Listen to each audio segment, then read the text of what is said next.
राज्याचे मुख्यमंत्री दुसऱ्या उपमुख्यमंत्र्यांकडे दुर्लक्ष करून धडाधड योजना जाहीर करतात आणि हे दोघंही लाडकी खुर्ची असल्यामुळं खुर्ची सोडायला तयार नाही.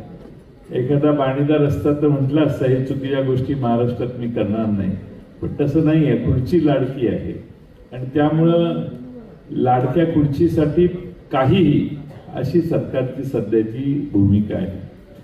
आपली भूमिका लोकांना कळावी म्हणून सरकारने जाहिराती सुरू केलेल्या आहेत.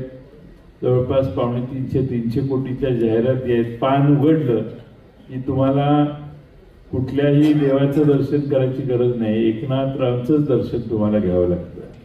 पान वर्तमानपत्राचं पहिलं उघडा एकनाथराव व्हायचंच, चौथं उघडा एकनाथराव व्हायचंच, शेवटचं पान बघा त्यातही एकनाथराव होतं.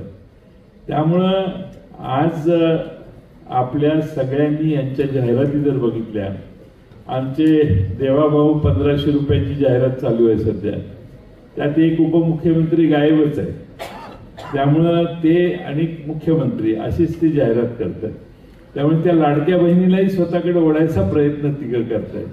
त्यामुळे त्या बिचाऱ्या लाडक्या बहिणीला प्रश्न पडलेला आहे कुणाकडे जाऊ, आणि तिला माहिती आहे की तिचा सक्का भाऊ आज सत्तेत नाही, त्यामुळे ह्यांच्याशी गोड बोलल्याशिवाय पर्याय नाही. सक्का भाऊ सत्तेत आला की त्या लाडक्या बहिणींच्या मतानेच येणार आहे सक्का भाऊ सत्तेत, आणि महाराष्ट्रात त्या लाडक्या बहिणी परिवर्तन करतील. कारण महाराष्ट्रामध्ये सत्तेत हे असले तरी एकही महाराष्ट्रातली बहीण आज सुरक्षित नाही. बहिणी आमच्या घराच्या बाहेर पडल्यावर सुरक्षित घरी येतील का याची आता खात्री झालेली नाही. आज महाराष्ट्रामध्ये लहान मुलं शाळेला पाठवताना देखील 10 वेळा माणसं विचार करायला लागलेत की शाळेत गेल्यावर काही अतिप्रसंग होण्याचा एखादी घटना जर बदलापूर सारखी झाली तर काय करायचं.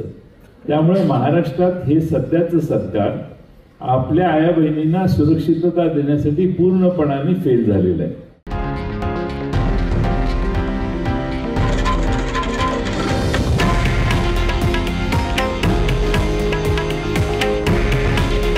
हे आहे देशातील नंबर 1 न्यूज नेटवर्क आणि आपण पाहत आहात TV9 मराठी. काळजी तुमची, हित महाराष्ट्राचं.